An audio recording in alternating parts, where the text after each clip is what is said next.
ትላንትና አርሰናሎች ፉልሃምን በሜዳቸው 3-0 ማሸነፍ ችለዋል። ስለዚህ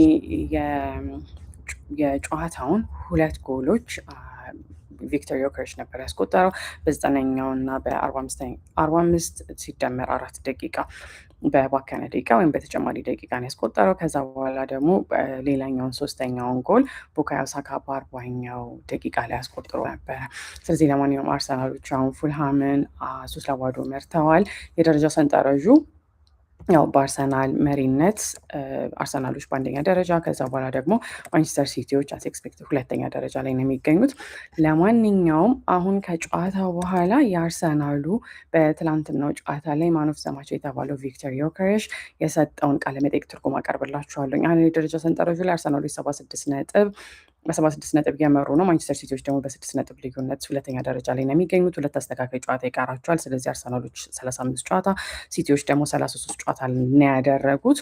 ማን ዩናይትዶች ደግሞ በ61 ነጥብ 3ኛ ደረጃ ላይ ይገኛሉ። ሊቨርፑሎች ደግሞ በ58 ነጥብ 4ኛ ደረጃ ላይ ነው የሚገኙት። ስለዚህ ቪክተር ዮከረስ ከጨዋታው በኋላ የሰጠው ቃለመጠይቅ ይህንን ይመስላል። ስለዚህ የስካይ ስፖርቱ ጋዜጠኛ በቅድሚያ የጀመረው ቪክተር ዮከረስን እንኳን ደስ አለ በማለት ነው። ስለዚህ እንኳን ደስ አለ፣ ዛሬ በጣም ጠቃሚ የሆነ ወይም አስፈላጊ የሆነ እድል ነው የተቀዳጃችሁት። ነገር ግን ዛሬ ማታ ላይ ትልቅ መልእክት አስተላለፈ የምንለው እናንተ ጨዋታውን ያሸነፋችሁበት መንገድ ነው በማለት ነው ቪክተር ዮከረስ የስካይ ስፖርቱ ጋዜጠኛ የጠየቀው።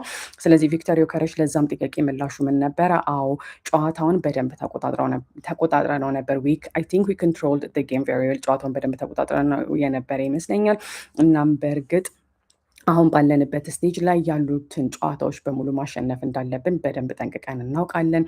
ዛሬም በጥሩ ፐርፎርማንስ አሳይተናል። እናም ጠቃሚ የሆኑ 3 ነጥቦችን ማግኘት ችለናል በማለት ነው ቪክተር ዮከረስ የመለሰለት። ከዛ በኋላ የጋዜጠኛው ጥያቄ የዛሬ ሜዳ ላይ ያሳያችሁት እምነት የተለየ ፐርፎርማንስ እንድታሳዩ ያደረጋችሁ ይመስላል በማለት ነው የጠየቀው። ስለዚህ ልዩነት የፈጠረው ነገር ምንድን ነበር? ዛሬ ሜዳ ላይ ካሳያችሁት በራስ መተማመን ጋር ከዛ ጀርባ ምን አለ ብሎ ነው የጠየቀው። ከዛ በኋላ ቪክተር ዮከረስ መልስ ደግሞ አይ ቲንክ ዊር ኦልዌይስ ጎይንግ ቱ ዘ ጌም ቢሊቪንግ፣ ስለዚህ ሁሌ ሜዳ ውስጥ ስንገባ አምነን ነው የምንገባው በማለት ነው የመለሰው። ስለዚህ ሁልጊዜ ሜዳ ውስጥ ስንገባ በጥሩ መልኩ እንደምንጫወት ብዙ የጎል እድሎችን እንደምንፈጥር አምነን ነው የምንገባው። እናም እንደኔ ዛሬ ያንን ያደረግን ይመስለኛል በማለት ነው እንግዲህ ቪክተር ዮከረስ የመለሰው። ከዛ በኋላ ዮከረስ ምን አለ?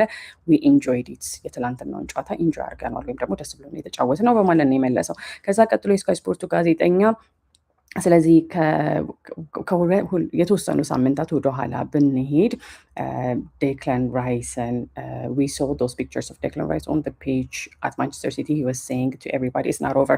ስለዚህ ዴክላን ራይስ ከሁለት ሳምንታት በፊት የማንቸስተር ሲቲ ኤቲሃድ ስቴዲየም ላይ it's not over አላለቀም ብሎ ሲናገር ያው ምስሎችን ተመልክተናል።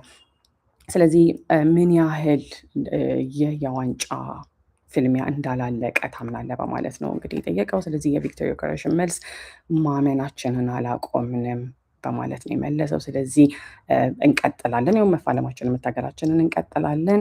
ስለዚህ በጣም ገና መጫወት ያው ጨዋታዎች ይቀሩናል በማለት ነው የገለጸው። ስለዚህ ይህ ለአርሰናል እና ለአንተ ለግል የሳምንት እንዴት በጥሩ ሁኔታ አለፈ ብለህ ታምናለህ ብሎ ነው የገለጸው። ከዛ በኋላ ቪክተር ዮከረስ መልስ ደግሞ ጥሩ ነበረ፣ ጥሩ የሚባሉ ውጤቶችን አግኝተናል፣ አሁን ጥሩ መስመር ላይ ነን ያለ ነው። ስለዚህ ያለንበት መስመር ላይ ቆይተን ወደፊት መጓዝ ነው ያለብን and keep going like this በማለት ቪክተር ዮከረስ መልሷል። ከዛ የመጨረሻ 2 ጥያቄዎች ናቸው የሚቀሩት።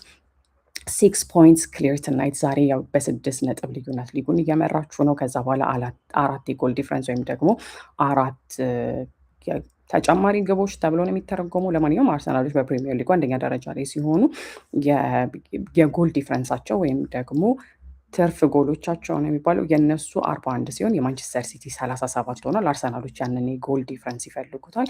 ስለዚህ እሱን ጥያቄ ነው እየጠየቀ ያለው። ከዛ በተጨማሪ ደግሞ ቻምፒየንስ ሊግ ሴሚፋይናል የግማሽ ፍጻሜ ጨዋታ ሁለተኛ ዙሩ ጨዋታ አሁን በቅርቡ ይሆናል። ማክሰኞ ዕለት ነው የሚጫወቱት። ስለዚህ do you sense you're within touching distance of something really special in the history of this football club? ስለዚህ የጋዜጠኛ ቪክተር ዮከረስ ምን በማለት ነው የጠየቀው። ስለዚህ አሁን በዚህ የእግር ኳስ ክለብ ታሪክ ላይ የተለየ በታሪካቸው የተለየን ነገር ለመንካት ወይም ለመዳሰስ የተቃረብክ መስሎ ይሰማሃል ብሎ ነው ቪክተር ዮከረስን የጠየቀው ትላንትና ጨዋታው ከ3-0 ድላቸው በኋላ የቪክተር ዮከረስን መልስ ያ አዎ ኦፍ ኮርስ በእርግጥ ነው ያለው።